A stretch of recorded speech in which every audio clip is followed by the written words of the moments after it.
कांड दोहा। लवन निमेष परमाणु जुग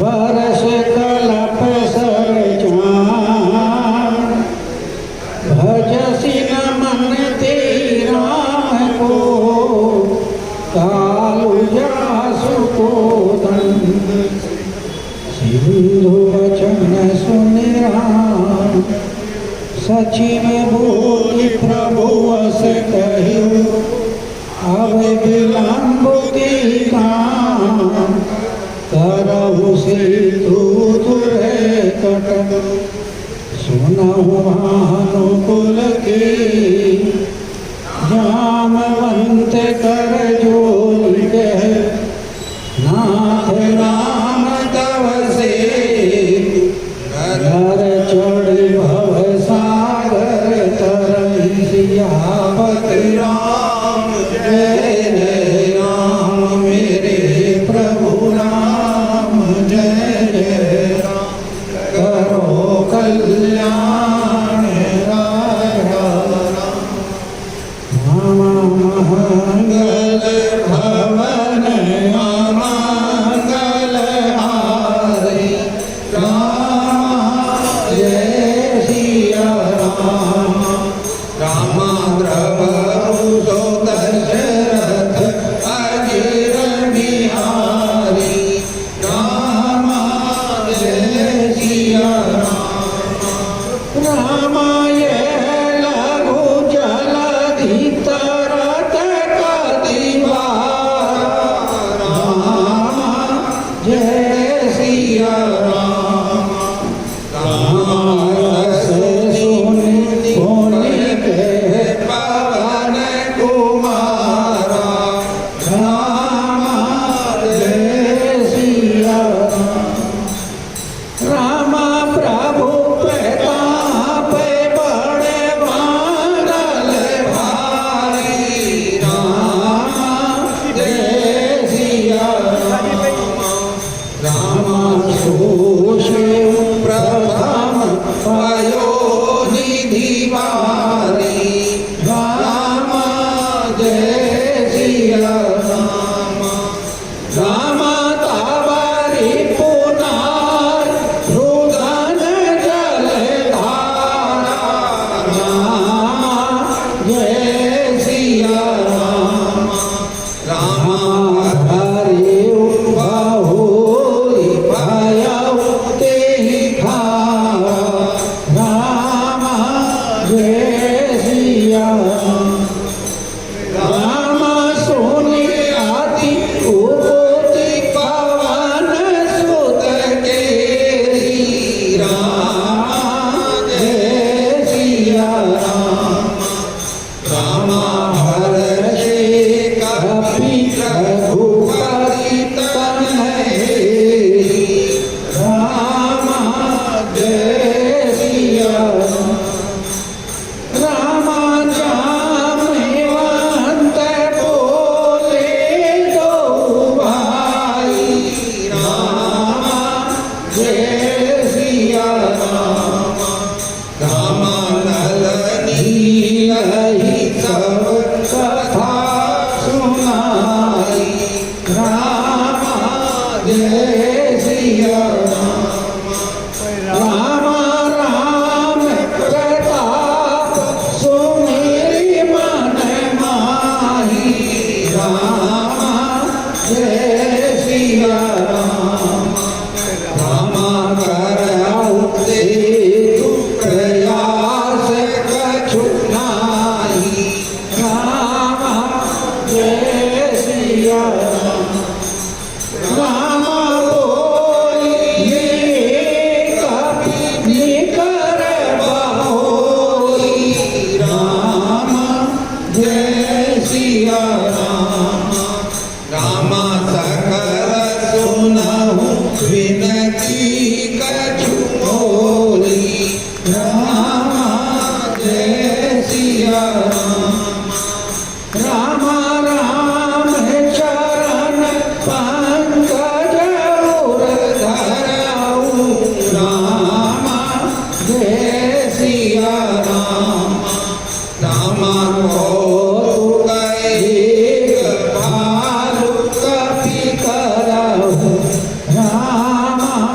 जय सिया राम।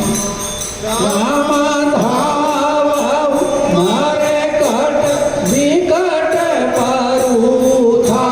राम जय सिया राम।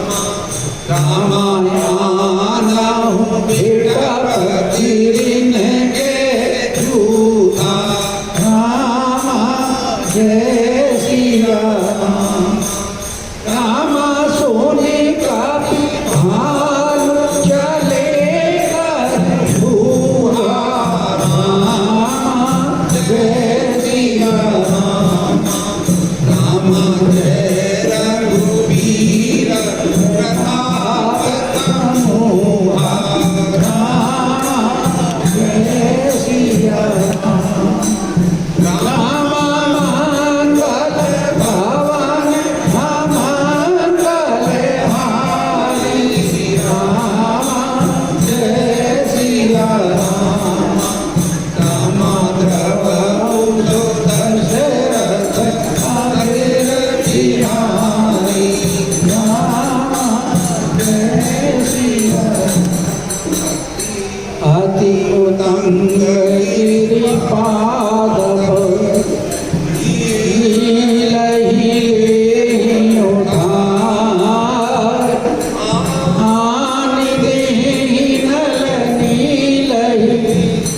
रचहित से तो बनाए सियापति राम। जय जय राम मेरे प्रभु राम। जय जय राम करो कल्याण राजा। लव निवेश परमाणु जुग वर्ष कल्प सरचा। भजसि नमन जय राम को। काल जासु को दंड सियापति राम। जय जय राम मेरे प्रभु राम। जय जय राम करो कल्याण राजा। परमादरणीय संतस्थित मानस प्रेमियों भगवचन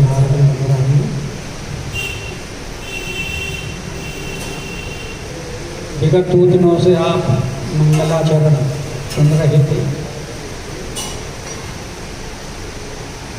राघवेंद्र सरकार की स्तुति, उसके बाद भगवान शंकर की स्तुति।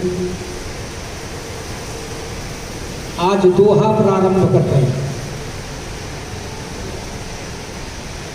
और दोहे में भी राम जी की ही स्तुति कही गई।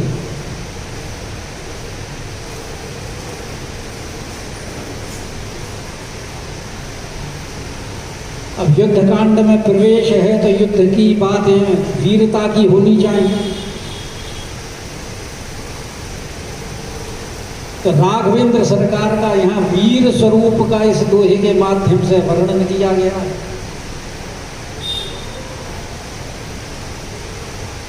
कि राघवेंद्र सरकार क्या है,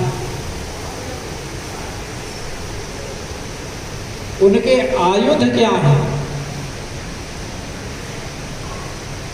उनके आयुधों का स्वरूप क्या है।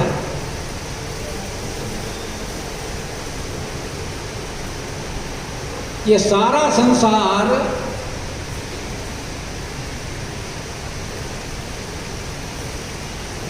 काल के अंतर्गत,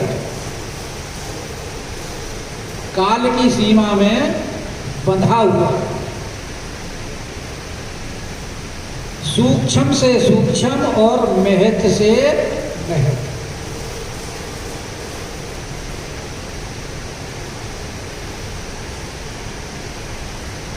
परमाणु से लेकर और प्रकृति तत्व तक, ब्रह्मांड इत्यादि सब इसी के अंतर्गत आते हैं।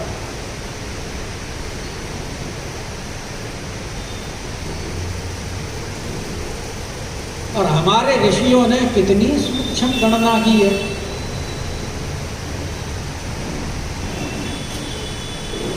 लव निमेष परमाणु,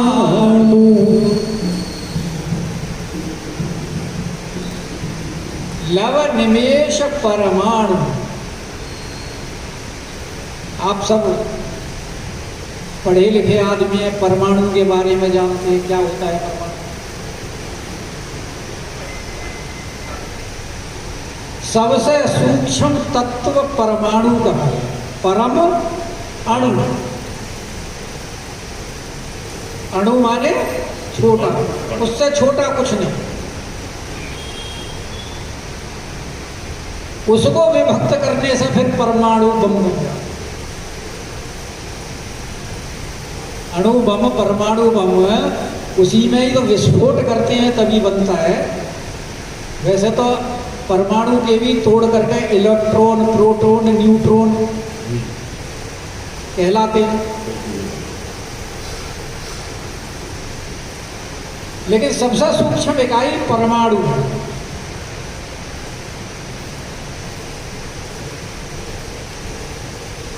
और दो परमाणु मिलकर के एक अणु बनता है, ऐसा श्रीमद् भागवत में वर्णन है।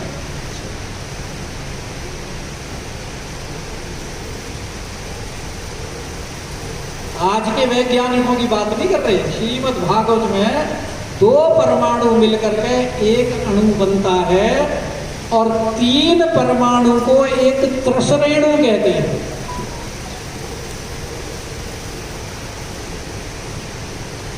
और त्रसरेणु का आकार कितना होता है? आपने देखा है ना कि जो गर्मियों में जब आप अंधेरे कमरे में लेटे हो और दरवाजा बंद कर दो, दोपहर के टाइम में जो बाहर से जो झरोखे में से जो प्रकाश आता है, उसमें जो कण, तो उसमें जो कण तैरते हुए नजर आते हैं, वो कण एक त्रसरेणु कहलाता है।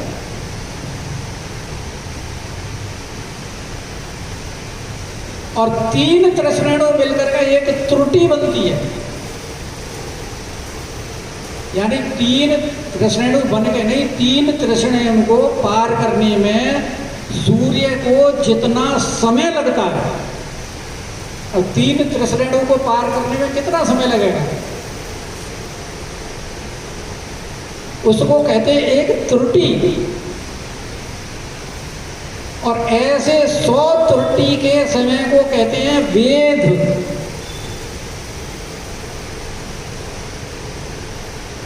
और ऐसे तीन वेद मिलकर के एक लव बनता है।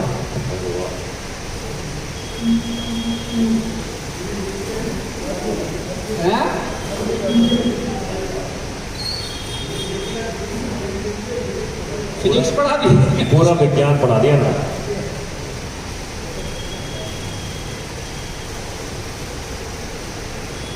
और ऐसे तीन लव बन करके एक निमेष बनता है।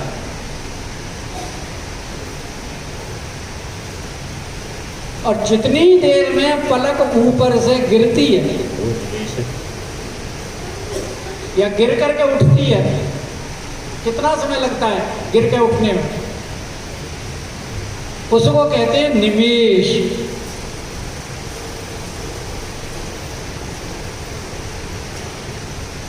निमिष निमिष करुणा निधि,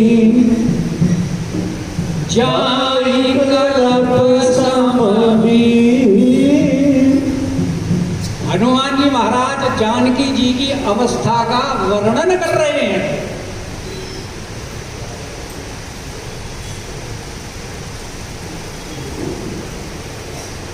कि जानकी जी का एक एक निमिष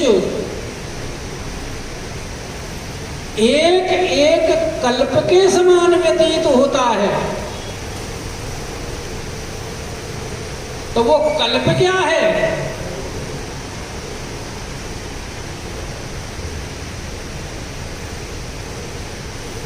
अब हम तो कहते हैं भाई 60 सेकंड का 1 मिनट, 60 मिनट का 1 घंटा, 24 घंटे का एक दिन और रात, 30 दिन का महीना, 12 महीने का साल, और ऐसे साल की गणना करते हैं। 15-15 दिन के पखवाड़े होते हैं। 6-6 महीने का अयन होता है, उत्तरायण दक्षिणायन। यह हमारे ऋषियों की काल गणना है। देखो कितनी सूक्ष्म है और कितनी बड़ी से बड़ी है। फिर कहते हैं युग बनते हैं। अब युग में 4 युग हो गए, कलयुग, द्वापर, त्रेता, सतयुग। अब मनुष्य की आयु वर्ग और देवताओं की आयु वर्ग में भी अंतर है, क्योंकि हमारे 12 महीने और देवताओं का एक दिन और रात होता है। जैसे पखवाड़े जो है हमारे 15 दिन का जो पखवाड़ा होता है वो पितरों का दिन और रात होता है। शुक्ल पक्ष और कृष्ण पक्ष वो हमारे तो 15-15 दिन के हैं, लेकिन पितरों के वो एक दिन और एक रात है। इसीलिए जब वो श्राद्ध करते हैं तो 15 दिन का होता है ना, 16वां दिन वो अमावस्या और पूर्णिमा मिला करके 16वां हो जाते हैं, लेकिन वो एक दिन ही होता है उनका। और ऐसे ही देवताओं के 6-6 महीने का एक दिन होता है। अब हमारे देव शयनी एकादशी आएगी, और फिर जब कार्तिक मास में देव उठनी एकादशी आएगी। अब देवता सोएंगे, जैसे हम रात को सोते हैं और वो सुबह उठ जाते हैं, तो वो देव उठनी में उठती ही जाकर।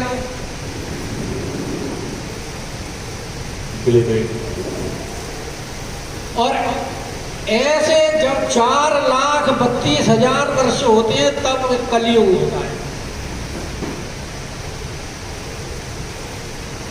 और कलयुग का 2 गुना जो है वो द्वापर युग की आयु है, 8,64,000 वर्ष। कलयुग की 3 गुनी आयु त्रेता की आयु है, 12,96,000 वर्ष। और कलयुग की 4 गुनी आयु सतयुग की आयु है, 17,28,000 वर्ष। और ये चारों मिलकर के एक चतुर्युगी कहलाते हैं।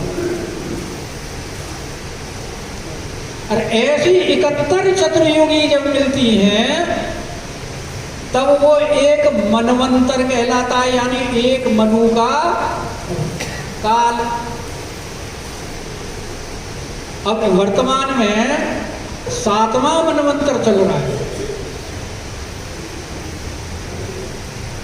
और इस मनवंतर की 28 चतुर्युगी बीत चुकी हैं।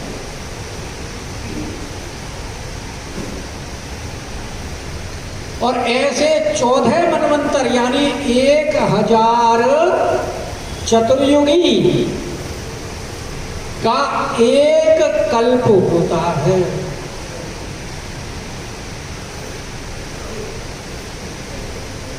तो हनुमान जी कह रहे हैं कि निमिष निमिष करुणा निधि और जाहि कल्प समधि। अब लगा लीजिए जी कल्प कितना बड़ा होता है, और एक कल्प की ब्रह्मा के एक दिन होता है।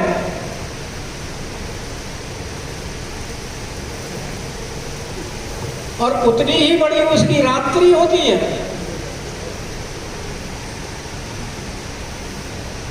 और ऐसे 30 दिन का एक महीना, 12 महीने का एक वर्ष, और 100 वर्ष ब्रह्मा की आयु है। और ब्रह्मा की आयु को भी 2 भागों में बांटा गया है, पूर्वार्ध और उत्तरार्ध। तो एक परार्ध उनकी आयु का बीत चुका है, यानी 50 वर्ष निकल चुके हैं।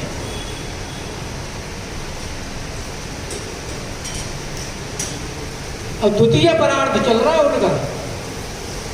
ऊपर ले आए। तो ये कह रहे हैं कि ये जो जितने भी ये गणना की गई है काल की, हाँ जी, ये इतनी सारी बातें क्यों बतानी पड़ी? क्योंकि यहाँ भगवान के आयुधों का वर्णन किया है कि लव, निमेष, परमाणु, युग और युग। युग भी आ गए ना, चारों युग आ गए। और फिर वर्ष, कल्प, ये सब क्या है? ये भगवान के बाण हैं, बाण, सर्व। यानी जितने भी सृष्टि है वो भगवान के इन बाणों के द्वारा ही समाप्त होती है। जो छोटे जीव हैं, जिनकी अल्पायु है, परमाणु वगैरह इत्यादि जो है बहुत सूक्ष्म जीव, वो छोटे छोटे जो बाण हैं, आयुध हैं, उनके द्वारा मारे जाते हैं। और जो बड़े बड़े हैं, कितने कितने सृष्टि के आप ब्रह्मांड में, हमारे गैलेक्सी में देखो ना, गैलेक्सी में हमारे सूर्य से बड़े बड़े कितने सूर्य हैं। हम एक ब्रह्मांड में जिसमें रहने, उससे तो बहुत बड़े बड़े ब्रह्मांड हैं। ब्रह्मांड में इस सूर्य के अंदर ही हम अभी अपनी पृथ्वी को ही नहीं जान पाए। अभी हम मैंने पढ़ा था अभी एक जगह, कहते अभी हम समुद्र के 10वें हिस्से को भी नहीं जान पाए।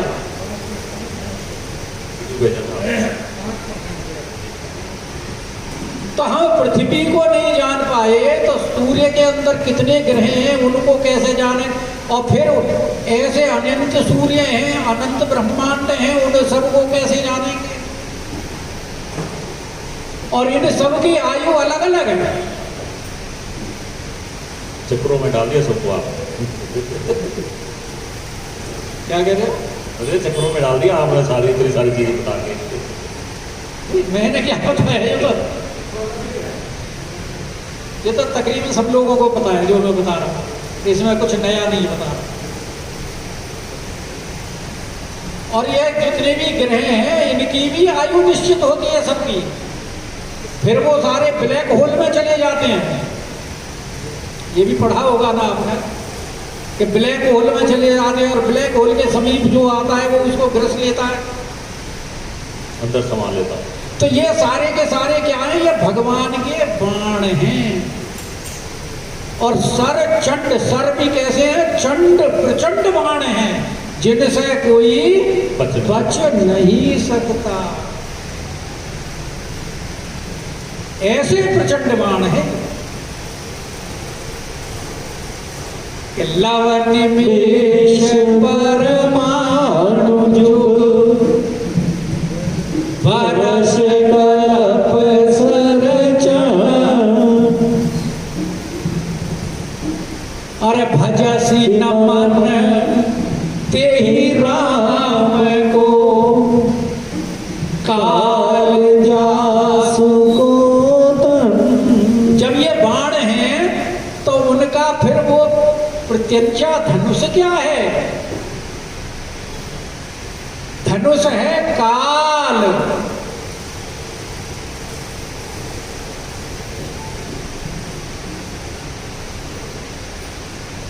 तभी तो भगवान को कहा है ना कि भुवनेश्वर, समस्त भवनों के ईश्वर, और कालहु करेगा, कालों के भी काल, क्योंकि उनका तो जब धनुष ही काल है, और काल की जो जितनी भी इकाइयां हैं ये सारे उनके बाण हैं, छोटे हों बड़े हों सब उसके अंडर आते हैं। तो तुलसीदास जी महाराज कह रहे हैं कि अरे मन, तो क्यों दुनियादारी के चक्कर में पड़ा हुआ है? ऐसे राम जी का भजन क्यों नहीं करता? भजसी न मन तेहि राम। कि भजसी नमन तेहि राम को, क्योंकि तेरा उद्धार सिवाय राम की शरण जाने के और किसी प्रकार होने वाला नहीं है।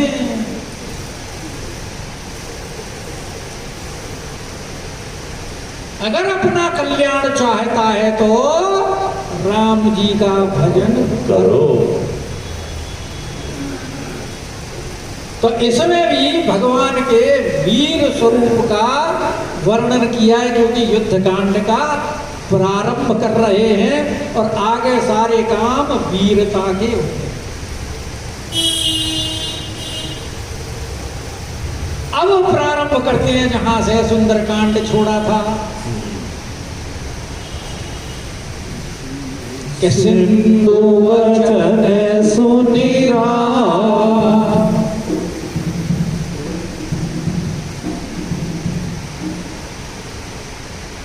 भाई समुद्र ने, जब समुद्र से पूछा गया तो समुद्र ने पहले तो अपनी असमर्थता दिखाई कि हम तो जड़ हैं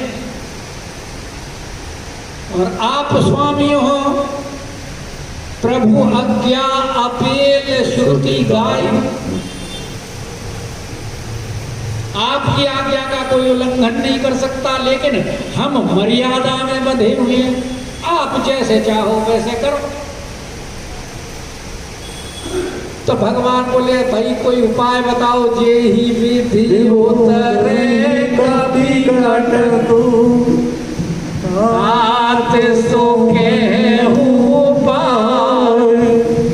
तब उन्होंने कहा नाथ नील कपी दो भाई लरिकाई ऋषियाशिष भाई तिनके परस किए गिरिबाए तरई जल्दी प्रताप तुम्हारे। मैं पुण्य और धरी प्रभु प्रभुताई करी हम अनुमान सहाय। तो वो वचन जो है ना भगवान ने जब सुने कि सिंधु वचन सुनी राम, उपाय तो बता दिया समुद्र में कि प्रभु ऐसे आप सब पार कर लीजिए समुद्र को। तो सची में बोली प्रभु हंस गयो। अब भगवान को, क्योंकि अब तक तो देर हो रही थी, उपाय नहीं पता था, इसलिए 3 दिन प्रार्थना करनी पड़ी। अब समुद्र ने उपाय भी बता दिया, तो भगवान ने भी तुरंत मंत्रियों को बुलाया, क्योंकि जो भी कार्य प्रारंभ किया जाए नीति ये कहती है कि भाई मंत्रियों के साथ में विचार विमर्श करना चाहिए।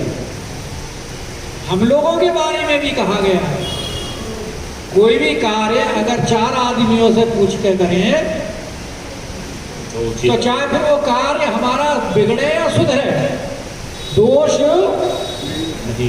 अपने ऊपर नहीं आता। 5 पंच मिल कीजे काजा और बिगड़ही काज न आवे लाजा। फिर लज्जित होने की आवश्यकता नहीं पड़ेगी। वो लाज आएगी तो 5 को आएगी, एक को नहीं आएगी। फिर तो कह देगा भाई आप सबकी सलाह से काम किया, अकेले तो किया नहीं। और भाई राजनीति जान ही सुर त्राता, भगवान तो राजनीति जानते हैं अच्छी तरह।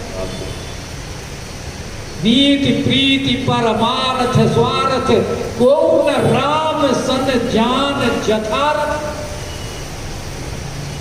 उनके समान और कोई नहीं जान सकता। और प्रभु का तो ये नियम है कि प्रभु तो दासन दे ही बढ़ाई, अपने दासों को बढ़ाई देते हैं हर मामले में। इसलिए सिंधु वचन सुनी राम और सच में बोले प्रभु ऐसे कहे। सबको बुलाया, नल नील जामवंत इत्यादि जितने थे सबको पास बुला करके कहते हैं कि अब बिलम्ब के ही गाँव काराहू से तो रे कटकू। अब भैया देर किस बात की है, अब तो समुद्र को पार उतरना है, विलंब क्यों है? अब तो पुल का निर्माण करो जैसे समुद्र ने बताया है, जिससे कि क्योंकि वानर सेना तो बहुत विशाल है, सब तो इतने सामर्थ्यवान है नहीं, क्या वायु आकाश मार्ग से या तैर करके या छलांग लगा करके पार कर जाए? तो उनके लिए तो पुल का निर्माण करने की आवश्यकता है। इसलिए भगवान कह रहे हैं कि अब विलंब के गाँव काराहू से दूत रे कटकू। तो अब मंत्रियों में सबसे वृद्ध हैं हमारे जामवंत जी।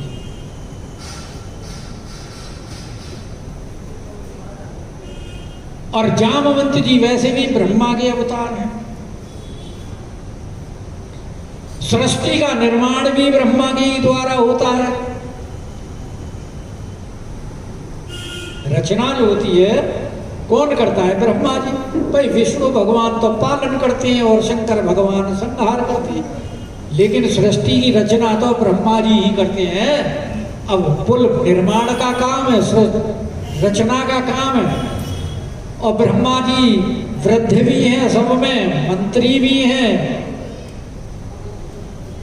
तो उन्होंने जब भगवान की बात करी सुना अनुकूल के, तो मंत्री जामवंत जी अब सबसे पहले गए। और वैसे तो सुग्रीव अपनी मंत्रणा दे चुके, विभीषण भी अपनी मंत्रणा दे चुके, जामवंत जी अब अपनी मंत्रणा दे रहे हैं। और आगे आगे जामवंत जी भी जब अंगद जी को दूत बना के भेजना होगा तब भी मंत्रणा देंगे, या सुषेण वैद को बुलाना होगा लंका से तब भी जामवंत जी मंत्रणा देंगे। जहां जब काम फंस जाता है तो वहां किनकी मंत्रणा आती है? बड़े बूढ़ों की, बड़े बूढ़ों की। भाई बिना बड़े बूढ़े के तो बात बनती।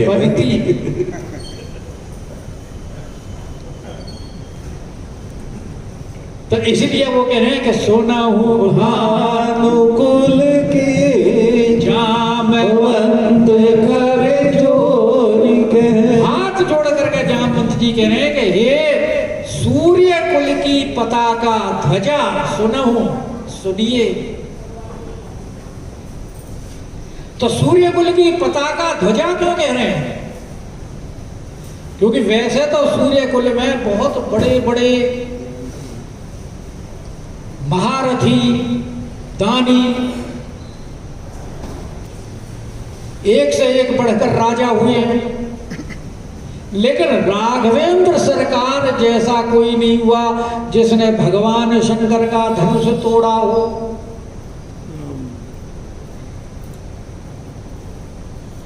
जिसने समुद्र के ऊपर पुल बांधा हो, रावण जैसे दुराचारी का वध करने वाले,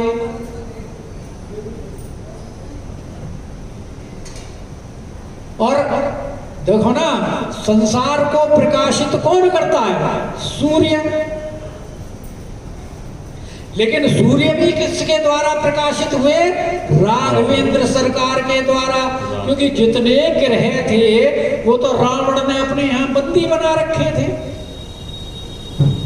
और भगवान ने रावण को मार करके सारे ग्रहों को जिनमें सूर्य भी थे उनको मुक्त किया। तो इतने बड़े बड़े कार्य तो और किसी के द्वारा हुए नहीं। इसलिए जामवंत जी कहते हैं कि सुनहु भानुकुल के, अरे जामवंत कर जोर, के हे प्रभु के नाथ राम तब से अरे प्रभु, क्या आप ये छोटे से पुल की बात कर रहे हैं? आपका नाम ही सेतु। महाराज, आपके तो नाम में ही इतनी शक्ति है कि वो ही एक बहुत बड़ा पुल है जिसके द्वारा जीव भवसागर को पार कर जाते हैं। कि नाथ नाम तब से तू जासु नाम सुनो सुमिरत एक बारा और उतर ही नर भव सिंधु बारा। महाराज, कितना बड़ा भव, इस समुद्र की ये तो पता नहीं कितने पक्षी इसके ऊपर से उड़ते हैं, आते हैं, जाते हैं, लेकिन वो भव समुद्र तो ऐसा है उसकी तो आज तक कोई थाह पा ही नहीं सका। आर पार ही नहीं कुछ नजर आता, है? आर पार नजर नहीं आता कुछ भी। पता ही नहीं कितना विशाल है वो, लेकिन आपके नाम में इतनी शक्ति है कि नाथ नाम तब से तू नर चढ़ी भव सागर कर। कि उस पुल के उस नाम रूपी जहाज के ऊपर चढ़ करके और उस भवसागर को जीव पार कर जाता है। बहुत सही। राम जपु राम जपु राम जपु मावरे और घोर भव नीर निधि नाम निज नावरे। घोर भव नीर निधि, उस भवसागर को पार करने के लिए नाम निज नाम। महाराज, आज तो इतना ही हो पाए, बहुत बढ़िया, बाकी दो हाथों बहुत बढ़िया, बहुत बढ़िया जी। जो किया बहुत सुंदर। ऐसे बोलिए राजा रामचंद्र। ऐसे नित्य प्रति आनंद देते रहें और कल परसों भी कथा आप ही करेंगे अगले शुक्रवार। बोलिए राजा रामचंद्र महाराज की।